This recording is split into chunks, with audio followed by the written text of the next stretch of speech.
ওকে, আজকে আমাদের লেকচারের সেকেন্ড পার্ট, সেটা হচ্ছে স্প্রিং ব্লক সিস্টেম লেকচার 2। আমরা গত ক্লাসে স্প্রিং এর দেখছি যে স্প্রিং এর গতি, সরল দোলন গতি, তারপর আমরা দেখছি হচ্ছে যে স্প্রিং যদি আমরা শ্রেণীতে সাজাই স্প্রিং ধ্রুবক কি রকম আসে, সমান্তরালে সাজালে কি রকম আসে, এগুলো বের করার পর আমরা দোলনকাল বের করছিলাম। এবং আজকে আমরা দুইটা एग्जांपल দেখুন। প্রথমে এখানে প্রথম एग्जांपलটা খেয়াল করো, তোমার ফিগারে দুইটা স্প্রিং 3k আর 6k কনস্ট্যান্ট স্প্রিং ধ্রুবক, দুইটা স্প্রিং একটা ব্লক যার ভর হচ্ছে m তার সাথে যুক্ত। এবং আশা করি এটা বলার দরকার নাই যে দুইটা স্প্রিং কিভাবে আছে। এখানে দুইটা স্প্রিং কিভাবে আছে, শ্রেণী। কারণ শ্রেণীতে আমার নিয়ম ছিল কি যে স্প্রিং পাশাপাশি যুক্ত থাকবে এবং প্রথম স্প্রিং এর এক মাথা থাকবে একটা ফিক্সড পয়েন্টে এবং আরেকটা স্প্রিং লাস্ট স্প্রিং এর আরেকটা মাথা থাকবে একটা ভরের সাথে যুক্ত। এবং এখানে তোমার দোলনকাল দেওয়া আছে √2 সেকেন্ড। এবং এই দুইটা স্প্রিং কে আবার অন্য একটা ওয়েতে সাজাইছে এবং সেটা হচ্ছে সমান্তরাল। সমান্তরাল দুইটা স্প্রিং সাজানো হয়েছে এবং দ্বিতীয় ক্ষেত্রে তোমাকে দোলনকাল বের করতে বলছে। ওকে, আচ্ছা, তাহলে আমাদের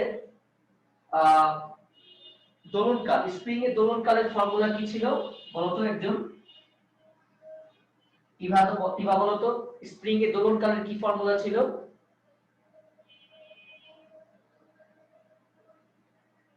স্প্রিং এর দোলনকালের ফর্মুলাটা কি ছিল? 2 পাই √m/k k √m/k, তাই না? স্যারটা যে বলছিলেন x/a ওইটা কি তাহলে? একটা সূত্র, একটা মানে আমাদের প্রমাণ ছিল। স্যার যে সরণ বাই ত্বরণ দিয়ে লেখা যাবে না? সরণ বাই ত্বরণ কি স্যার সরণ বাই ত্বরণেরটা কি তাহলে? হ্যাঁ, ওইটাও দোলনকালের সূত্র, কিন্তু ওইটা তো আর এখানে ইউজ হবে না, এটা তো সরণ ত্বরণ কিছু। ও হ্যাঁ জি স্যার, বুঝতে পেরেছি।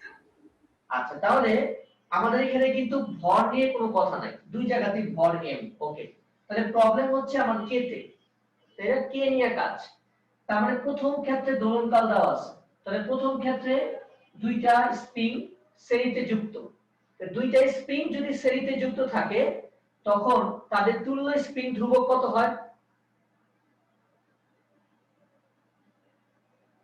দুইটা স্প্রিং যদি শ্রেণীতে যুক্ত থাকে তখন তুল্য স্প্রিং ধ্রুবক কত? Sir 1/k1 1/k1 + 1/k2। হ্যাঁ, গুড। তাহলে আমরা প্রথম ক্ষেত্রে প্রথম এই চিত্রের জন্য আগে তুল্য স্প্রিং ধ্রুবকটা বের করব। সবাই একটু বের করে আমাকে রেজাল্টটা বলো। এই প্রথম চিত্রের জন্য তুল্য স্প্রিং ধ্রুবক k এর মান কত? বলো কত আসে, বলো, এই যে হিসাব করে বলো।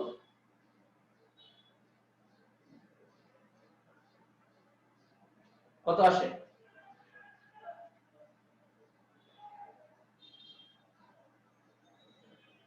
বলো। স্যার 2 শুধু 2 না 2k? 2k, তাই না? Newton per metre. 2k তো k আছে না একটা?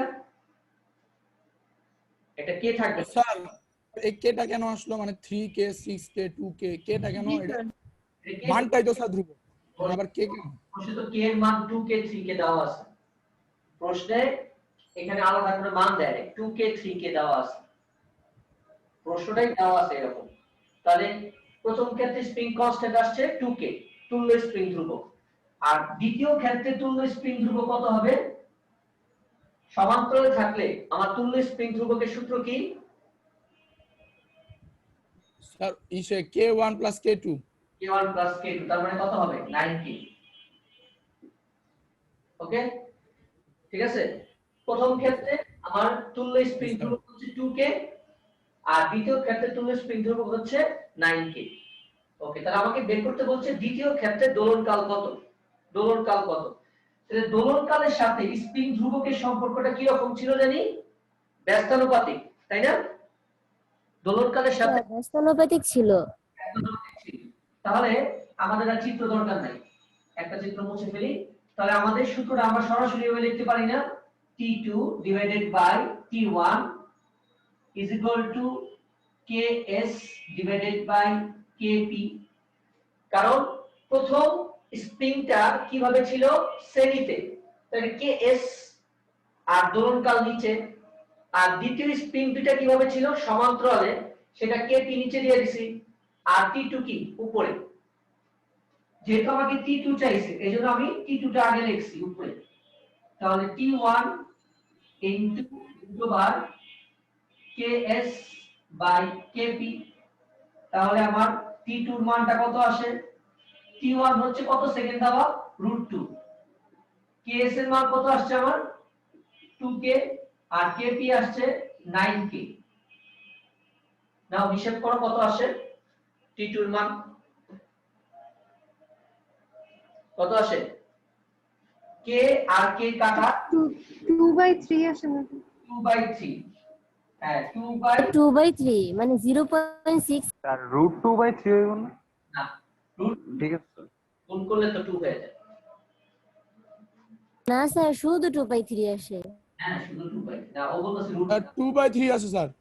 2/3 সেকেন্ড, 2/3 সেকেন্ড।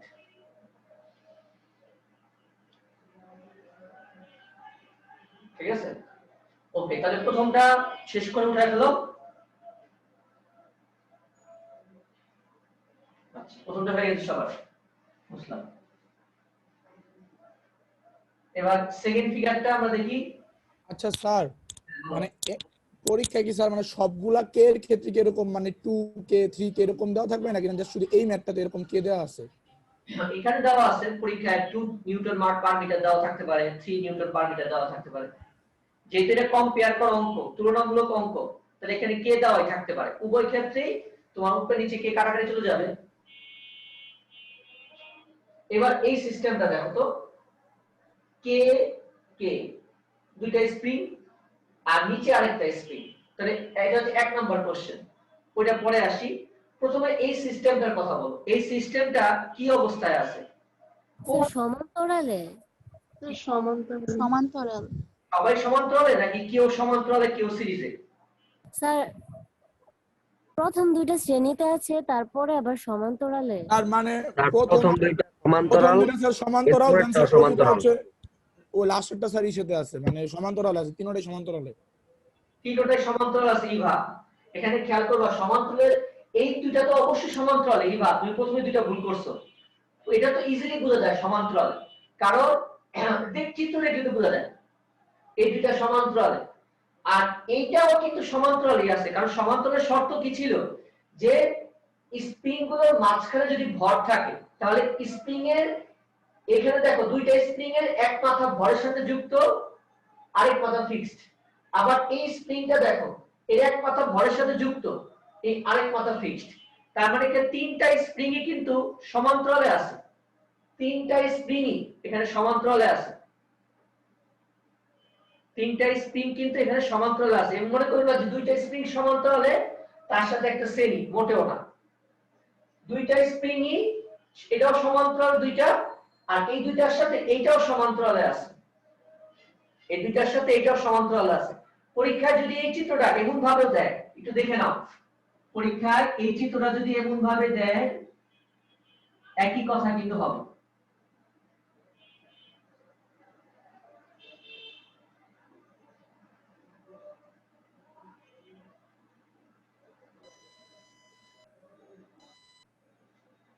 সেম জিনিস, সেম একই ফিগার।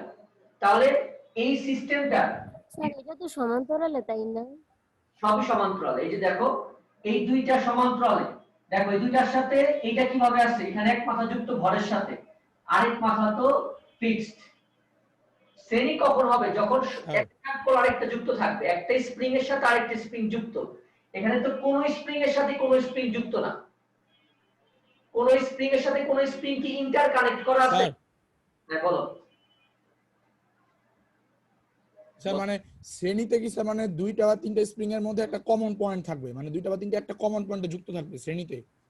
কমন পয়েন্ট না, শ্রেণীতে কোনো একটার সাথে আরেকটা এরকম করে মানে একটার সাথে আরেকটা যুক্ত, শ্রেণীতে হচ্ছে একটার সাথে একটা যুক্ত প্রথমটার প্রথম বিন্দু থাকবে ফিক্সড আর শেষটার শেষ বিন্দু থাকবে একটা ভরের সাথে যুক্ত। জি স্যার। তাহলে এই সিস্টেমটার তুল্য স্প্রিং ধ্রুবক বলো কত? এই সিস্টেমটা ওকে 4k। এই সিস্টেমটা তুল্য স্প্রিং ধ্রুবক। প্রথম কোশ্চেন নাম্বার এর উত্তর হচ্ছে তুল্য স্প্রিং ধ্রুবক হচ্ছে 4k। তাহলে আমাদের পর্যায়কাল হচ্ছে 2 pi root over m by 4k, m by 4k। Okay, আচ্ছা এবার এই চিত্রটা বি নাম্বার ফিগারটা বলো এখন এটার কি অবস্থা বলো, বি নাম্বার কোশ্চেনটার উত্তর বলো। স্যার নিচের দুইটাই স্প্রিং পরস্পরের সাথে শ্রেণীতে যুক্ত আর তাদের সাথে উপরেরটা সমান্তরালে। হ্যাঁ, গুড। নিচের দুইটা পরস্পরের সাথে শ্রেণীতে যুক্ত আর উপরেরটা এই দুইটার সাথে। এটাও তো 4k আসবে তাই না? তাহলে প্রথমে নিচেরটা প্রথমে কি করতে হবে, প্রথমে আমাকে শ্রেণীটা সলভ করতে হবে। তাহলে প্রথমে যে শ্রেণীটা এই দুইটার তুল্য স্প্রিং ধ্রুবক কত, নিচেরটার তুল্য স্প্রিং ধ্রুবক কত আসে, এই দুইটা তো শ্রেণীতে যুক্ত, যে দুইটা শ্রেণীতে যুক্ত তাদের তুল্য স্প্রিং ধ্রুবক কত হবে, k into k divided by k plus k, অর্থাৎ k square divided by 2k, তার মানে k বাই 2। এই দুইটা শ্রেণীতে ছিল তাদের তুল্য স্প্রিং ধ্রুবক কত আসছে, k বাই 2, আর উপরেরটা হচ্ছে 2k, এটা হচ্ছে k বাই 2। এবার এই দুইটা কিভাবে আছে, এবার এই দুইটা আছে হচ্ছে সমান্তরালে। তাহলে সমান্তরালের সূত্র হচ্ছে 2k প্লাস k বাই 2, অর্থাৎ 5k divided by 2, 5k divided by 2। তাহলে আমাদের পর্যায়কাল 2 pi root over m by 5k divided by 2, অর্থাৎ 2 পাই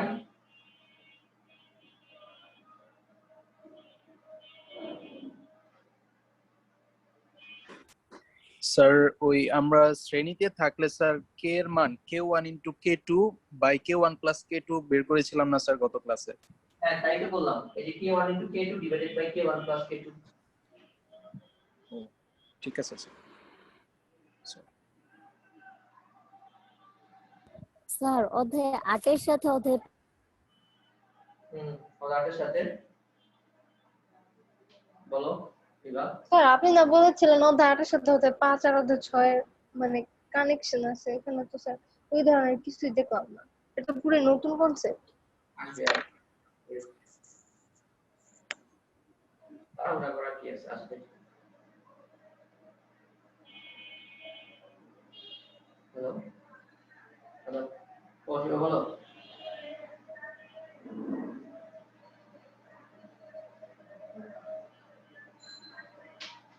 ও আচ্ছা ঠিক আছে, আচ্ছা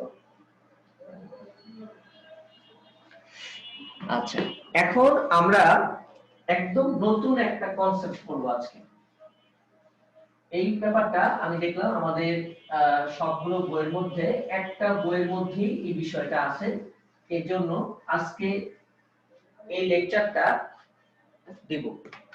যদিও আসলে এটা আজকে লেকচারের মধ্যে অন্তর্ভুক্ত ছিল না, কারণ দেখলাম কোন বইতে নেই, কিন্তু হঠাৎ দেখলাম ইসাক স্যারের বইতে এই কনসেপ্টটা দেওয়া আছে এবং মোটামুটি আমার কাছে ইম্পর্টেন্ট মনে হলো।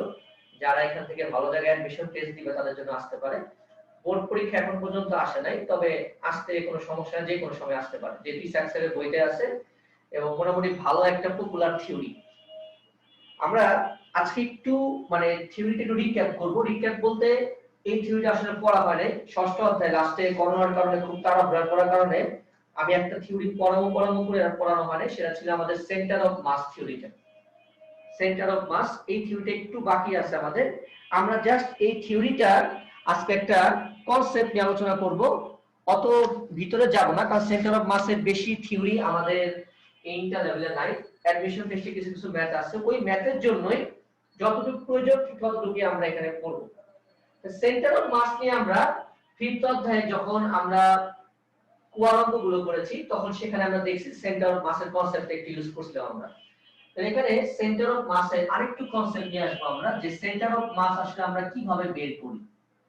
সেন্টার অফ মাস আমরা সাধারণত এই পর্যন্ত যে ধরনের অবজেক্ট গুলো করছি বেশিরভাগই ছিল রেগুলার শেপ, এবং রেগুলার শেপের অবজেক্টের মধ্যে আমরা জানি যে সেন্টার অফ মাস সবসময় মিডলে থাকে। যেরকম ধরো একটা সুষম কঠিন গোলক, তার সেন্টার অফ মাস থাকে একদম মাঝখানে। এটা আমরা কিভাবে বের করি, যেহেতু গোলকের কেন্দ্র, সেই কেন্দ্রের সেন্টার অফ মাস। আবার ধরো একটা বর্গ, সেই বর্গ বা আয়তক্ষেত্র যেটাই বলি না কেন, ধরো আয়তক্ষেত্র, এই আয়তক্ষেত্রের সেন্টার অফ মাস হচ্ছে এই দুইটা কর্ণ যে বিন্দুতে ছেদ করে, আয়তক্ষেত্র, চতুর্ভুজ, এই ধরনের ক্ষেত্রে সেন্টার অফ মাস হচ্ছে এই ধরনের। এখন আমাদের যে থিওরি গুলো পরীক্ষা, যে ধরনের থিওরি গুলো আসে সেটা হচ্ছে সেন্টার অফ মাস গুলো এরকম না, তোমাকে মাঝখানে কোনো পয়েন্টে বের করতে বলে না। সেন্টার অফ মাস গুলো বের করতে বলে একটা বিন্দুর সাপেক্ষে। মূলত আমরা সেন্টার অফ মাস জিনিসটা যদি একটু এক্সাম্পল হিসেবে দেখি, এগুলো হচ্ছে কমন জিনিস যে আমরা বৃত্তাকার বা গোলক বা আয়তক্ষেত্র এগুলোর ক্ষেত্রে আমরা সেন্টার অফ মাস জানি। ধরো এই ধরনের বিষয়, দুইটা m ভরের বস্তু, যেটা আমরা ষষ্ঠ অধ্যায়ে পড়ে আসছি, মোটামুটি আমাদের আইডিয়া আছে, তাদের মধ্যবর্তী দূরত্ব হচ্ছে d। এখন তোমাকে যদি প্রশ্ন করি যে এখানে সেন্টার অফ মাস কোথায় আছে, তো বলতে পারবা সেন্টার অফ মাস এই চিত্রে কোথায় আছে, কে বলো তো? সেন্টার অফ মাস কোথায় থাকবে? এই দুইটা বস্তু একটা নির্দিষ্ট দূরত্বে অবস্থিত, তাদের ভর কেন্দ্র কোথায় থাকবে বলো? d/2 sir d/2। d/2 কেন? d/2 কেন বলতাছো? স্যার দূরত্বের অর্ধেকে তো এটা কেন্দ্রবিন্দু হতে পারে। মানে হতে পারে কেন? হতে পারে কেন? প্রশ্ন হচ্ছে কেন। উত্তর ঠিক আছে, উত্তর ঠিক আছে, ওকে, উত্তর রাইট, কিন্তু কেন আমি জিজ্ঞেস করতেছি কেন।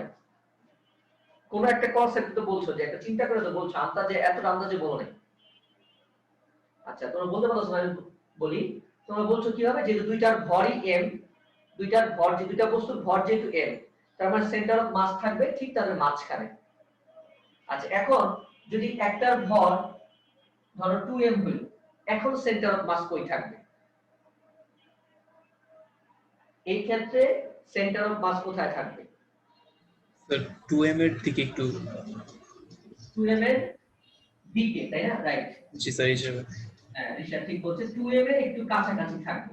তাহলে এখন এই যে কাছাকাছি যে গেল, যে এই জিনিসগুলো আমরা কিভাবে বের করব?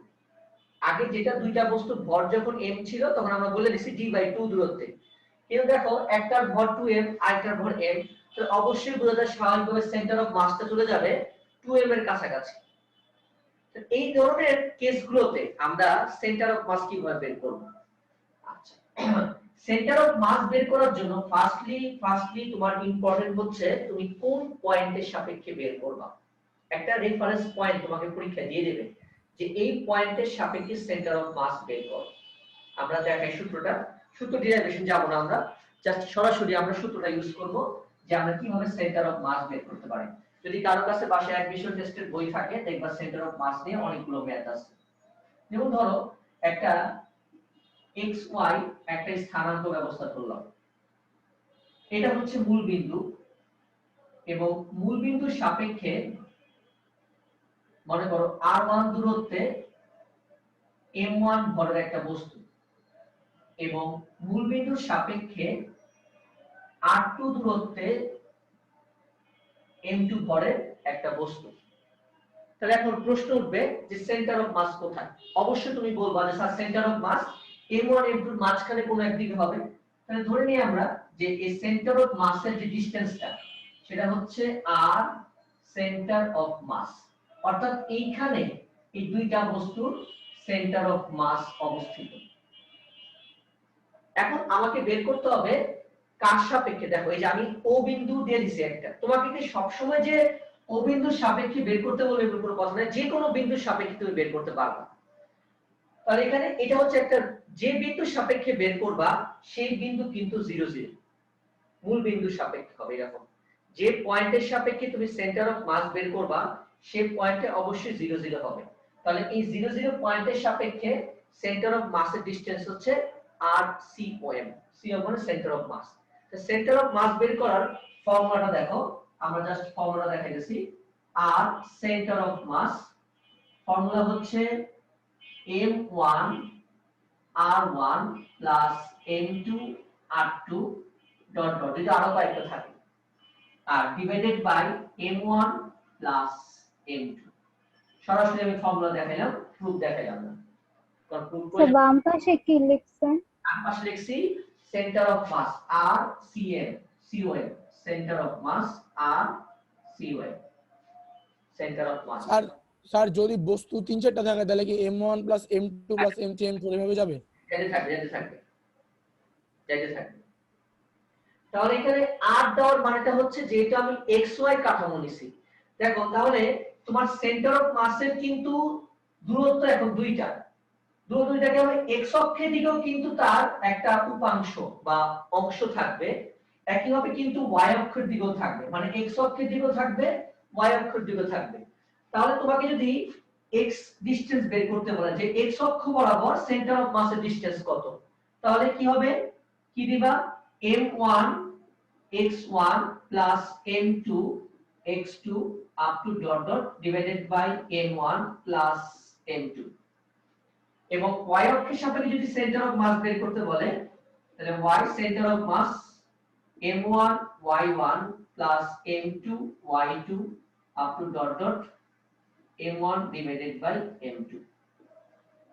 একইভাবে নিচেও কিন্তু ডট ডট হবে, নিচেও কিন্তু ডট ডট দিয়ে দিবা, নিচেও ডট ডট হবে, নিচেও ডট ডট হবে।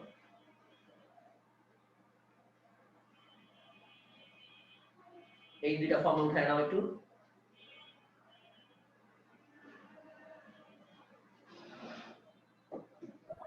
স্যার COM মানে সেন্টার অফ মাস, আমরা কি এক্সামে এভাবে লিখবো সংক্ষেপে?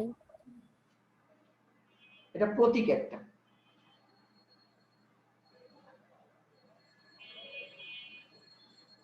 এটা কোন টপিকটা ইসেকশন এগুলো?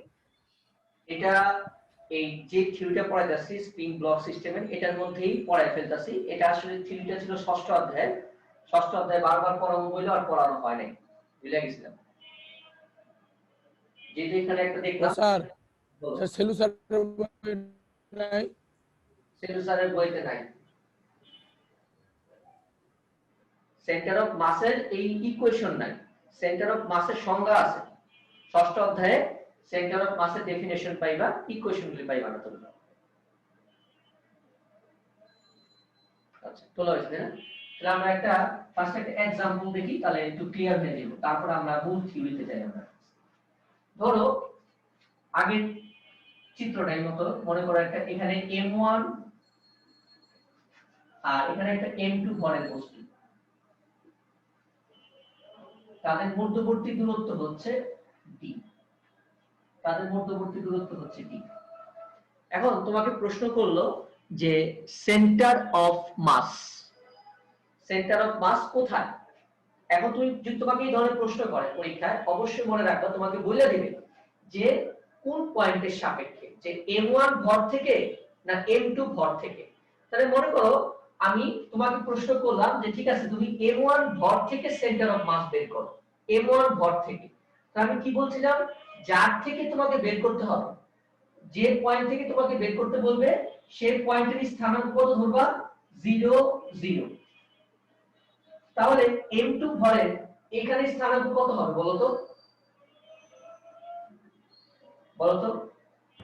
D0 হ্যাঁ কি বললাম, d D,0 d,0। তুমি তোমাকে কি বলছি আমি, m1 ভরের সাপেক্ষে সেন্টার অফ মাস বের করো। সেন্টার অফ মাস কিন্তু কিছু না, স্থানাঙ্ক। সেন্টার অফ মাস মানে স্থানাঙ্ক একটা। যদি এটা xy কাঠামোতে অবস্থিত হয় তবে xy বের হবে, দুইটাই বের হবে, x ও বের হবে y ও বের হবে। আর যদি x অক্ষ বরাবর এমন থাকে তবে একটা নির্দিষ্ট দূরত্ব বের হবে, যেমন এই ক্ষেত্রে একটা নির্দিষ্ট ডিসটেন্স আসবে। এই ক্ষেত্রে কিন্তু যেটা x অক্ষ বরাবর, স্যার শুধু আমরা একটা ডিসটেন্স পাবো। তাহলে এটা হচ্ছে 0 0 ধরছি, তাহলে এই স্থানাঙ্কটা কত হবে? অবশ্যই d0। তাহলে আমাদের ফর্মুলা কি ছিল খেয়াল করো, সেন্টার অফ মাসের ফর্মুলা ছিল m1 x1 plus m2 x2 divided by m1 plus m2। তাহলে x1 এর মান তো 0, আমরা তো এই স্থানান্তর অঙ্ক ভালো করে করছি সরল রেখা, x1 এর মান 0, তাহলে এটা আমরা পুরোটাই 0। তাহলে এখানে কত আসবে? x2 এর মান হচ্ছে d, তার মানে d m2 divided by m1 plus m2।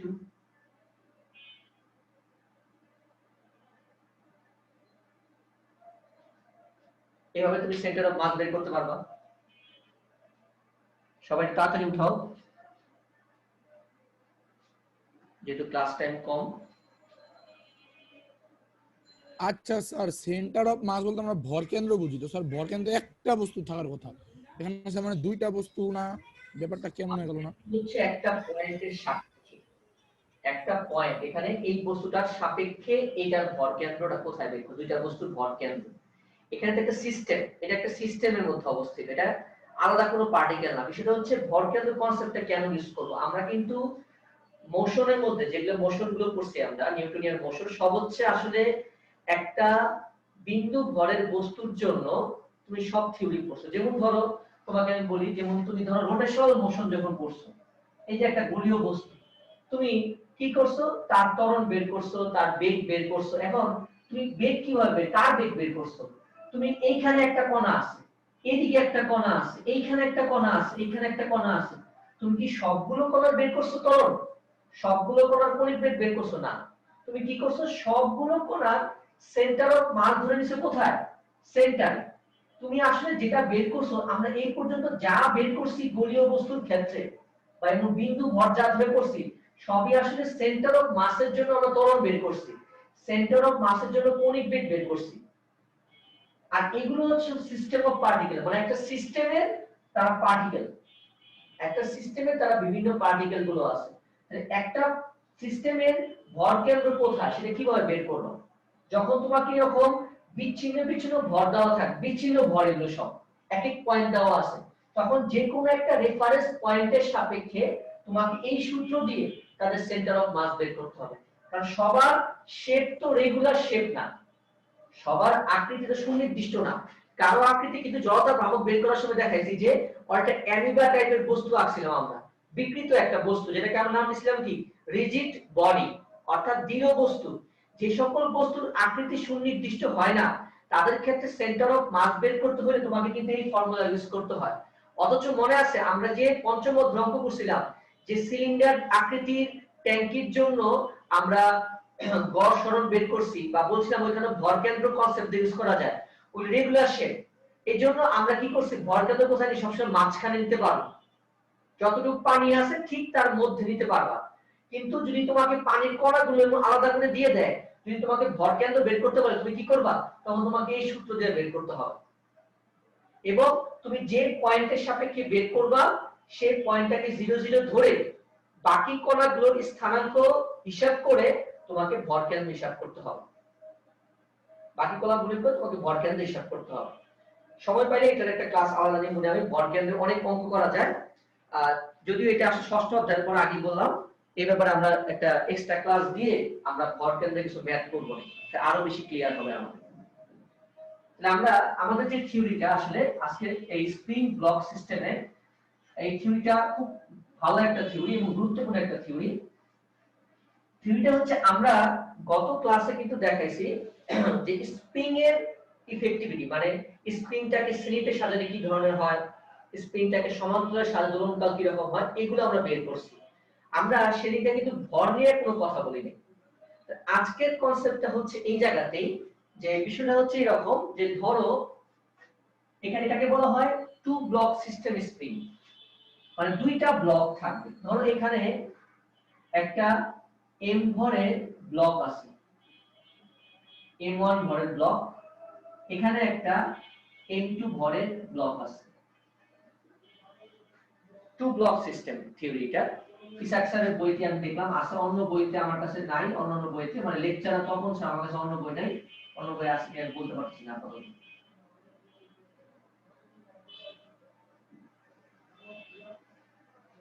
এই m1 m2 ভরের সাথে একটা k স্প্রিং ধ্রুবক বিশিষ্ট এবং l দৈর্ঘ্যের স্প্রিং সংযুক্ত অবস্থায় আছে। এখন তোমাকে প্রশ্ন করছে যে এই m1 এবং m2 ভরের জন্য তোমাকে দোলনকাল বের করতে বলছে, দোলনকাল। আচ্ছা, এখানে ঘটনাটা একটু চিন্তা করতে হবে। ঘটনাটা কি ধরনের চিন্তা করতে হবে? স্প্রিংটার প্রথম কাজটা কি খেয়াল করো। প্রথম কাজটা হচ্ছে তুমি নরমালি জাস্ট চিন্তা করো যে কি করবা। ধরো নরমাল চিন্তা করো যে এই দুইটা ব্লককে আমরা প্রথমে কি করব, দুইটা ব্লককে প্রসারিত করব।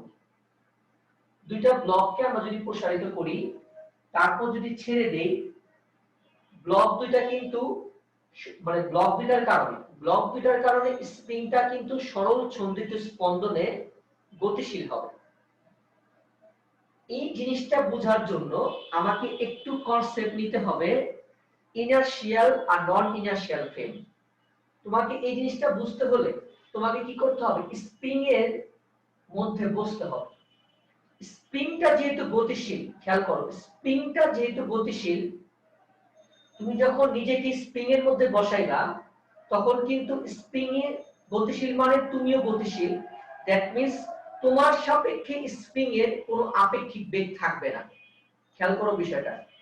তোমার এই এসএচএমটা মানে এই টাইপসের সিম্পল হারমোনিক মোশন বুঝতে হলে তোমাকে নন ইনারশিয়াল ফ্রেমে বসতে হবে।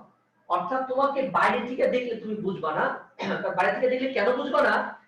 দুইটা স্প্রিং এত দ্রুত গতিশীল হবে যেহেতু ফ্রিকশনলেস, কোনো ফ্রিকশন নাই এখানে, তুমি বুঝবাই না আসলে কি ঘটতেছে এখানে। আসলে আদৌ কি এখানে কোনো সরল ছন্দিত স্পন্দন ঘটতেছে নাকি স্প্রিংটা স্টিল অবস্থায় রয়েছে। তোমাকে কি করতে হবে, তোমাকে এই স্প্রিং এর মধ্যে, স্প্রিংটা নন ইনারশিয়াল ফ্রেম, কারণটা কি স্প্রিংটা গতিশীল। তুমি যখন এই নন ইনারশিয়াল ফ্রেমে বসবা তখন তুমি কিন্তু এই জিনিসটা ফিল করতে পারবা যে m1 m2 টা একবার সংকুচিত হচ্ছে একবার প্রসারিত হচ্ছে, সংকুচিত হচ্ছে একবার প্রসারিত হচ্ছে। তাহলে এখন তুমি যেখানে বসছো, আমরা প্রথম কাজটা কি, আমরা প্রথম কাজ হচ্ছে এই স্প্রিং এর একটা সেন্টার অফ মাস বের করব। কি করব, আমরা একটা স্প্রিং এর সেন্টার অফ মাস বের করব। আমি ধরলাম যে স্প্রিংটার সেন্টার অফ মাসটা হচ্ছে এই পয়েন্টে অবস্থিত, সেন্টার অফ মাসটা, অর্থাৎ যে পয়েন্টে অবস্থিত সেই পয়েন্টটা ফিক্সড। নরমাল বিষয় যে দেখো এই যে স্প্রিংটা যে পয়েন্টে তুমি সেন্টার অফ মাস ধরছো, এই ব্লকটা যখন প্রসারিত করবা আবার যখন ছেড়ে দিবা তখন স্প্রিং দুইটা সর্বোচ্চ বিন্দু থেকে যখন আবার মূল বিন্দুতে আসবে আবার যাবে, এই পয়েন্টটা অর্থাৎ যে পয়েন্টটাকে তুমি ভর কেন্দ্র অর্থাৎ সেন্টার অফ মাস ধরতেছো, এই পয়েন্টটা কিন্তু ফিক্সড। এই পয়েন্টটা কিন্তু কোনো নড়চড় হচ্ছে না, এই পয়েন্টটা কিন্তু ফিক্সড, এই পয়েন্টটার কোনো নড়চড় হবে না। অর্থাৎ এটাকে ফিক্সড পয়েন্ট ধরে তোমাকে প্রথমে সেন্টার অফ মাস বের করতে হবে, যে সেন্টার অফ মাসটা কত দূরে অবস্থিত। আমি একটা পয়েন্ট ধরছি যে এই পয়েন্টটি সেন্টার অফ মাস আছে, এবং আমরা আরো ধরে নেই যে m2 ভর থেকে, খেয়াল করো, m2 ভর থেকে সেন্টার অফ মাসের দূরত্ব l2 এবং m1 ভরের থেকে সেন্টার অফ মাসের দূরত্ব হচ্ছে l1, এবং আমরা যে পয়েন্টটাকে সেন্টার অফ মাস ধরতাছি সেই পয়েন্টটা ফিক্সড। কারণ এই পয়েন্টটার কিন্তু আসলে কোনো মোশন নাই, মোশন কিন্তু এখান থেকে যাচ্ছে এদিকে আসতেছে, এবং m1 ভরের বস্তুটা যে পরিমাণ যাবে m2 কিন্তু একই পরিমাণ যাবে, এবং m1 যতটুকু আসবে m2 ঠিক ততটুকুই আসবে, কেউ কম বেশি আসবে না। এবং আরো একটা বিষয় আমি আগে বলে দিই, m1 এবং m2 দুইটা ভরের বস্তুর দোলনকাল এক আসবে, তাদের টাইম পিরিয়ডও সেম আসবে, এটা আমরা প্রমাণ করে দেখাবো। তাহলে আমরা প্রথমে কাজ হচ্ছে আমরা কি করব, সেন্টার অফ মাস বের করব। আচ্ছা, সেন্টার অফ মাস যদি বের করতে হয়, তাহলে আমি তো বলছি যে আগে আমাকে কি লাগবে, একটা রেফারেন্স পয়েন্ট বা মিন পয়েন্ট লাগবে। তাহলে আমি পুরাটা স্প্রিং এর দৈর্ঘ্য কিন্তু ধরে নিছি আগে l। তাহলে আমি ধরে নিই ইচ্ছা মতো, আমি ধরে নিই যে m2 ভরের সাপেক্ষে আমি সেন্টার অফ মাস বের করব।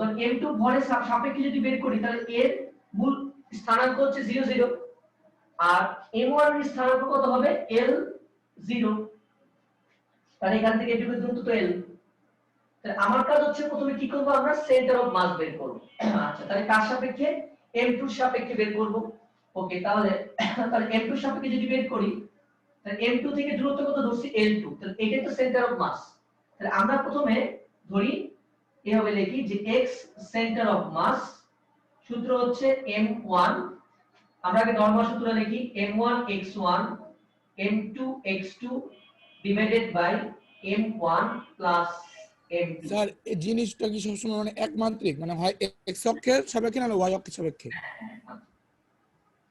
আচ্ছা তাহলে সেন্টার অফ মাসটাকে আমরা কার সাপেক্ষে বের করতেছি m2 এর সাপেক্ষে বের করতেছি তাহলে এটা ধরে নিই আমরা কি l2 ধরছি আচ্ছা তাহলে m1 x1 তাহলে x1 এর ক্ষেত্রে স্থানাঙ্ক কত l তাহলে m1 l m2 x2 এর মান কত 0 আর নিচে m1 প্লাস m2 অর্থাৎ আমাদের l1 l2 এর মান কত আসলো m1 l divided by m1 plus m2 তাহলে এটা কি আমি m2 ভরের সাপেক্ষে সেন্টার অফ মাস পেয়ে গেলাম মানে কত দূরে অবস্থিত তাহলে তুমি চাইলে এখানে m1 এর সাপেক্ষে বের করতে পারো জাস্ট চেঞ্জ হবে বুঝতে পারবা নিজে কি চেঞ্জ হবে তাহলে আমরা এখন l1 এর মান চাইলে বের করে ফেলতে পারি কারণ আমরা তো টোটাল l টা জানি আর l2 বের করে ফেলছি তাহলে l1 টা বের করে ফেলি তাহলে সুতরাং l1 কত হবে l1 হবে ক্যাপিটাল L মাইনাস l2 তাহলে l2 এর মান হচ্ছে m1 l m1 plus m2 তাহলে স্মল l1 এর মান হবে কত m2 l divided by m1 plus m2 অর্থাৎ l1 এর মান বের করে ফেললাম একটা জিনিস স্যার এখানে স্যার মানে আমরা যে l টা বের করলাম l টা তো স্যার আসলে m1 থেকে m2 ডিসটেন্সটা না স্যার এটা তো স্যার আসলে m1 এর স্থানাঙ্ক না l1 এখান থেকে এইটুকু দূরত্ব হচ্ছে l1 এটা হচ্ছে m2 থেকে সেন্টার অফ মাসের দূরত্ব হচ্ছে স্মল l2 আর m1 থেকে সেন্টার অফ মাসের দূরত্ব হচ্ছে স্মল l1 আর l হচ্ছে টোটাল স্প্রিং এর দৈর্ঘ্য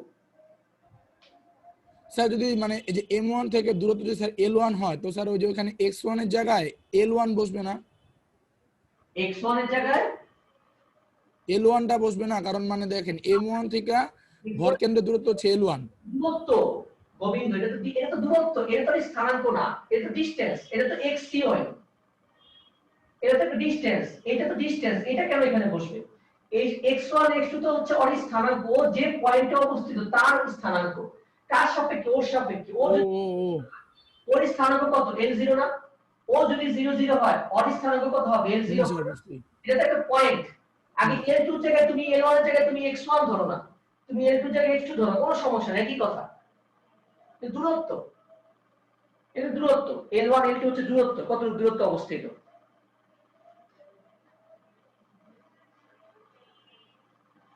তোলা শেষ করো সবাই স্যার আপনার সামনে কি বইটা আসলে সেকশনে না আপাতত বই নেই আমার সামনে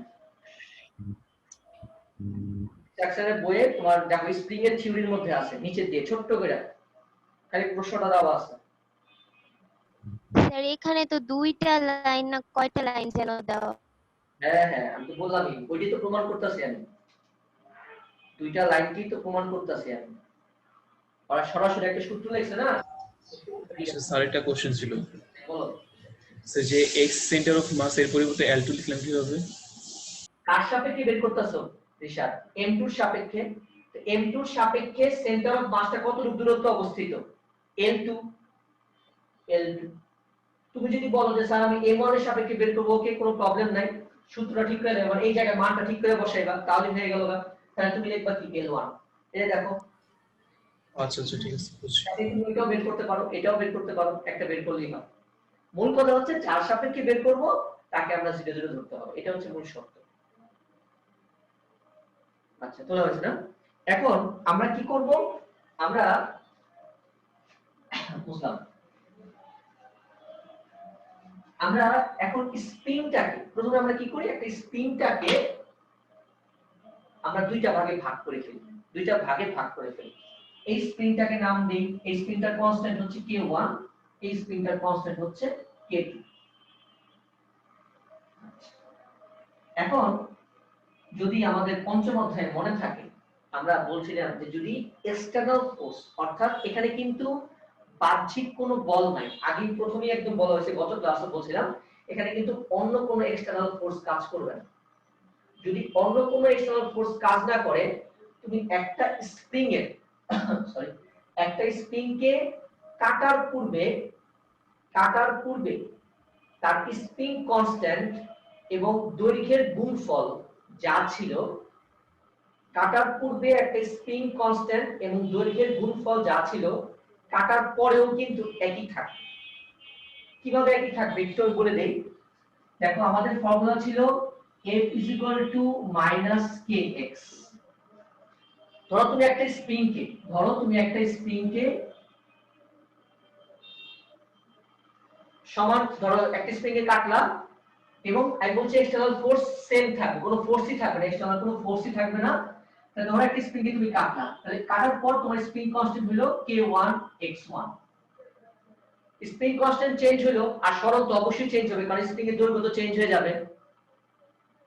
আচ্ছা, তাহলে দেখো এখানে কিন্তু আমরা লিখতে পারি কি kx কিন্তু k1 x1, অর্থাৎ একটা স্প্রিংকে কাটার পূর্বে তার স্প্রিং কনস্ট্যান্ট এবং দৈর্ঘ্যের যে গুণফল, কাটার পরে স্প্রিং কনস্ট্যান্ট এবং দৈর্ঘ্যের গুণফল কিন্তু সমান।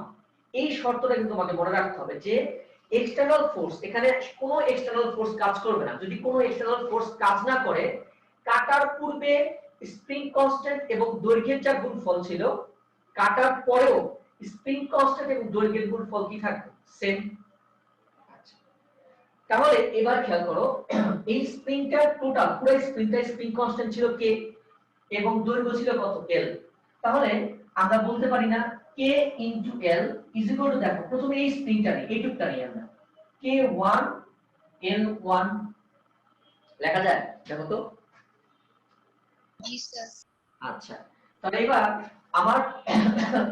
আমরা আমাদের টার্গেট হচ্ছে মূলত জানো কি, আমাদের টার্গেট হচ্ছে এখান থেকে আসলে এই k1 আর k2 এর মান বের করা, কারণ k1 আর k2 এর মান বের করলেই কিন্তু আমরা আসলে ওই দোলনকাল পেয়ে যাবো।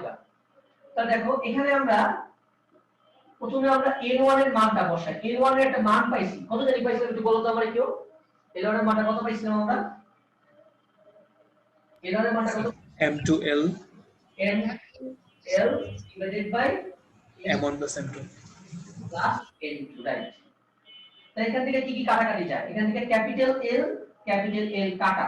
আচ্ছা, তো আমাকে বের করতে হবে কি k1 এর মান। তাহলে k1 এর মানটা কি এরকম আসে না? চেক করে দেখো একটু, m1 plus m2 divided by n into k। দেখো আর এই গুণ ঠিক আছে কিনা, আশা করি ঠিক আছে। চেক করে দেখো ঠিক আছে কিনা।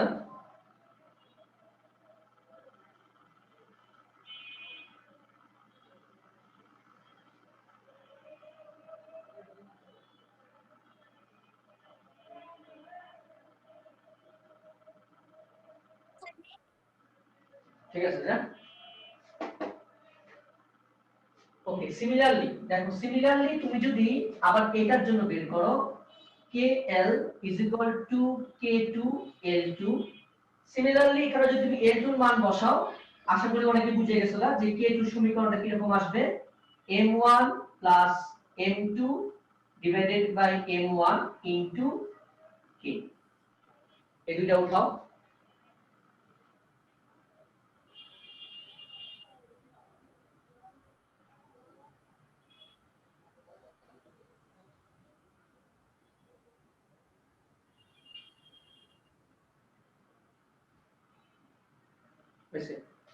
আচ্ছা, তাহলে আমরা এবার তো দেখো আমরা টার্গেট ছিল কি, আমরা দোলনকাল বের করা। m1 এর জন্য দোলনকাল কত আসে, m2 এর জন্য দোলনকাল কত আসে।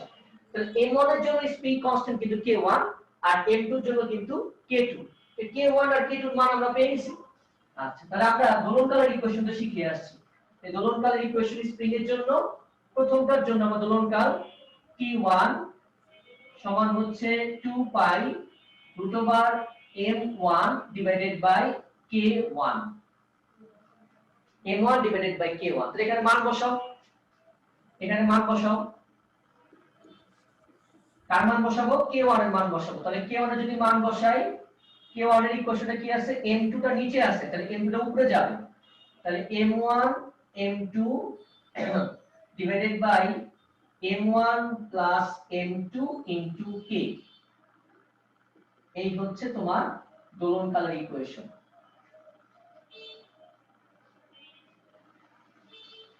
এবং তুমি সেম ভাবে যদি t2 এর মান বের করো, t2 সূত্র কি আসবে? 2 পাই √m2 ডিভাইডেড বাই k2, এবং t2 এর মানও কিন্তু সেম আসবে, এবং t2 এর মানও সেম, অর্থাৎ m1 by m2 divided by m1 plus m2 into k। তার মানে t1 t2 দুটার মানই সেম, এই দুটো উঠাও। আর দুইটা কথা আছে,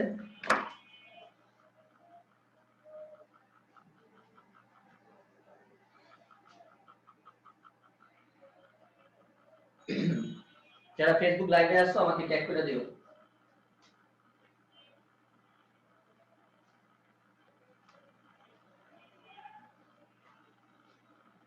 এবার আমরা ইসাক স্যারের বইতে আসি, বা এখানে একটা নতুন কনসেপ্ট আসে, যেটাকে আমাদের ইসাক স্যারের বইতে বলা হয়েছে রিডিউসড মাস, বা অন্যান্য জায়গায় বলে নাকি ইফেক্টিভ মাস। ইফেক্টিভ মাস কথাটা খুব বেশি ইম্পর্টেন্ট, কারণ আমরা কে ইফেক্টিভ মানে হচ্ছে যখন স্প্রিং দুইটা শ্রেণীতে ছিল তখন তাদের তুল্য স্প্রিং ধ্রুবক কি, ওটাকে ইফেক্টিভ স্প্রিং কনস্ট্যান্ট বলে। যখন সমান্তরালে ছিল তখন তাদের স্প্রিং কনস্ট্যান্টের মান কত, এটা হচ্ছে ইফেক্টিভ স্প্রিং কনস্ট্যান্ট। ঠিক এইখানে এই যে সম্পর্কটা আসছে দেখো, m1 m2 divided by m1 plus m2, এই মানটাকে বলা হয় ইফেক্টিভ মাস বা রিডিউসড মাস। আমাদের ইসাক স্যারের বইতে এটাকে রিডিউসড মাস বলা হয়, কিন্তু আমি রিডিউসড মাস না বলে এটাকে ইফেক্টিভ মাসই বলি, এটা সবচেয়ে বেশি ভালো। তাহলে এর ইফেক্টিভ এর মান আসে হচ্ছে m1 m2 divided by m1 plus m2, এবং ইফেক্টিভ মাসের পপুলার ইকুয়েশন হচ্ছে এটা, 1 by m effective is equal to 1 by m1 plus 1 by m2, same কিন্তু। এবং দেখবা যদি রানি সেকশনের বই সামনে আছে তাদের বইতে এই জিনিসটাই দেওয়া আছে, ওইখানে মেবি মিউ দিয়া প্রকাশ করছে, আমি মিউতে গেলাম না, নাম দিলাম m effective divided by constant k। এটাকে বলে ইফেক্টিভ মাস, বা ওখানে বলা হয়েছে বাংলা বই বলা আছে রিডিউসড মাস, তবে ইফেক্টিভ মাস এই কথাটা বেশি পপুলার। ইফেক্টিভ মাস কনসেপ্ট এটা, এবং 1 by m effective is equal to 1 by m1 plus 1 by m2। তাহলে এখানে মূল বিষয়টা কি? মূল বিষয়টা কিছু না, এই ধরনের সিস্টেম থাকলে তোমাকে m ইফেক্টিভটা বাইর করে নিতে হবে, অঙ্ক করে m ইফেক্টিভটা বাইর করে নিতে হবে।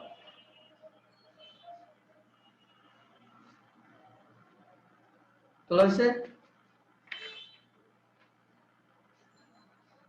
জি স্যার।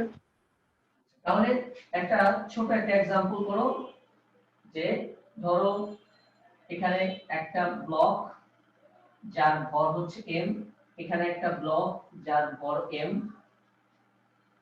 এখানে একটা k স্প্রিং ধ্রুবক বিশিষ্ট একটা স্প্রিং, এর দোলনকাল বের করো। দোলনকাল প্রথমে কি করবা বলো তো? প্রথমে কি করতে হবে? ইফেক্টিভ মাস বের করতে হবে। প্রথমে ইফেক্টিভ মাস বের করতে হবে। তাহলে ইফেক্টিভ মাস কত আসে? m ইফেক্টিভ, ইফেক্টিভ মাস m ইফেক্টিভ মানে m1 এর মানও m, m2 এর মানও কিন্তু m, ডিভাইডেড বাই হচ্ছে m প্লাস m। তাহলে কত আসে? হাফ। দেখো p এর মান কত আসে? 2 পাই। স্যার m/2 হবে না, সরি হ্যাঁ m/2 হবে স্যার। m/2 হবে। যদি মানটা বসাই দেই তাহলে কত আসে? m/2k।